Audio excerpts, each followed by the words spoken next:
Scott, Sony's future in the gaming industry. Sony is likely to launch the PlayStation 5 Pro this year, analysts say. Tom Ivanhoe of VGC, a number of games industry analysts have reportedly said they're expecting Sony to launch a PlayStation 5 Pro console later this year. It was recently claimed that the platform holder is planning to release a PS5 Pro console in late 2024 and that it will feature a proprietary DLSS-like solution. And analysts have now reportedly told CNBC that Sony is, quote, likely, end quote, to launch a refreshed version of the console in the second half of this year. Scott, don't also take note, dude, they launched a slim model too of the PS5, right? So yeah, and that's what I would have expected this to be. Yeah, actually. Yeah. So, quote, there seems to be a broad consensus in the gaming industry that Sony is indeed preparing a launch for a PS5 Pro in the second half of 2024. Interesting. CEO of Tokyo-based games consultancy Catan Games. Quote, and Sony will want to make sure to have a great piece of hardware ready for when GTA 6 hits in 2025. A launch that will be shot in the arm for an entire gaming industry. End quote. Retailers are currently offering the first major PS5 Slim discounts in Europe, having launched last November. Dude, my brother just got a new one. It is much smaller than the PS5. It is 30% smaller. So he showed me a picture side by side. I was like, yo, man, is that thing ever small compared to the other one? Like the other one's this massive. It's like a huge paperweight. But either way, while Sony had previously hoped to ship a record 25 million PlayStation consoles during its current fiscal year ending in March, it said last week that it now expects to miss the target by 4 million units. So 21 million units, Scott.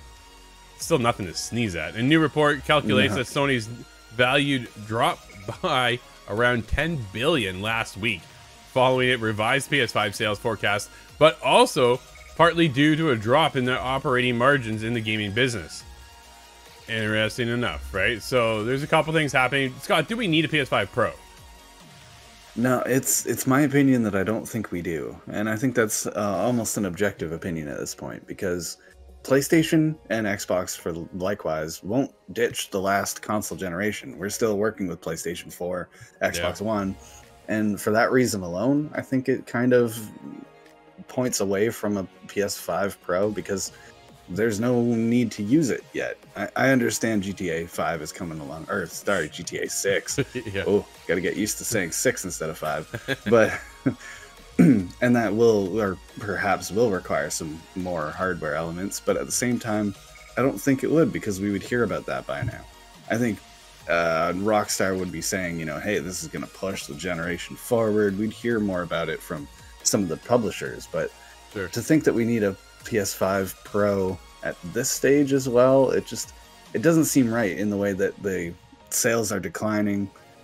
We had such an issue trying to push consoles at the beginning of the console generation that I think it's kind of a little, it doesn't seem to line up with this console generation, I suppose. The thing for me too is that Sony doesn't have anything this year. Like, we talked about that, right? We covered the fact that there is no major first party title coming out of PlayStation this year so far anyways, right? When we talk about another Spider-Man, that's not happening. Wolverine isn't coming this year. Like, we don't know what Ben's working on, we don't know what Bluepoint's working on, but when we get into, they said, Hiroki Totoki has said there is no major PS5 launch title this year. So you're gonna put out a new console for what? To push what? Is my question, right? Like, what are you getting into? Why not wait till next year then, PS5 Pro? But when you take a look at what Guerrilla's done with Horizon Forbidden West, those load screens, they actually had to slow down the load screen. So when you get the little prompt of like direction in the bottom, that you can still read it. They actually had to put the X button in there so you could, like, man, that's how fast the system already works. What are you gonna do with a Pro? Like a blink of an eye, you're gonna be there. Like, it's already quick to start with. I don't know if we really need a Pro, but it's interesting to see. Like, it's gonna be brand new. Okay, cool.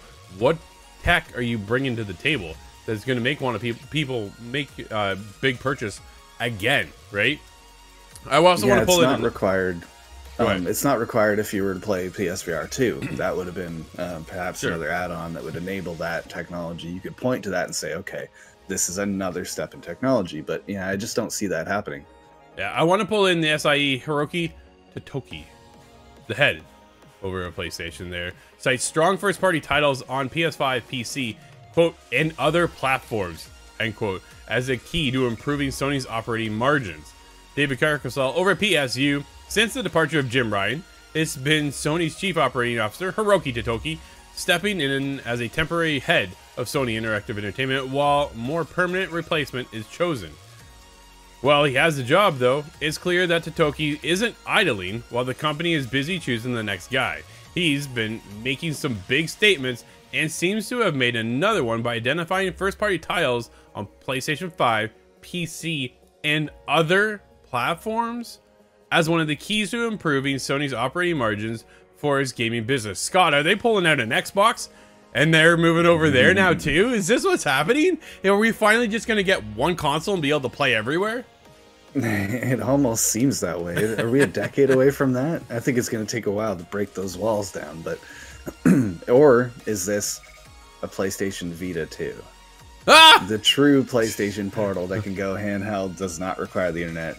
Right. Yeah. During Sony's fiscal year 2023 third quarter reporting, specifically the Q&A portion, Totoki was directly asked what he believes are the keys to improving operating margins.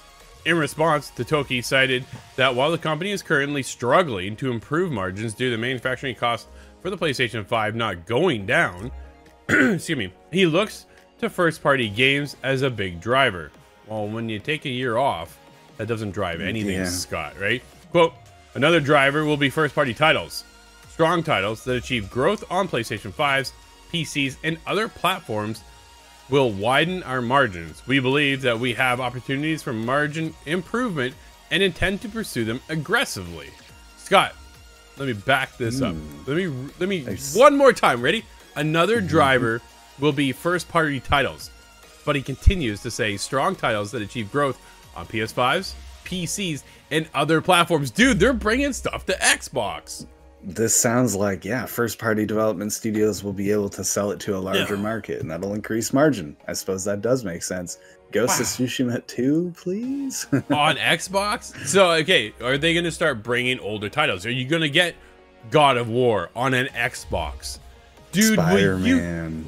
Oh, no way this is happening. Man, what a year 2024 has already become. This is crazy to think of. Playing an Xbox game on a PlayStation and a PlayStation game on an Xbox. But dude, the future seems to be aligning the stars properly and everybody just gets to play some cool games. It seems like Nintendo might be an island of their own. Oh, good old Nintendo. Well, they get drops from Xbox.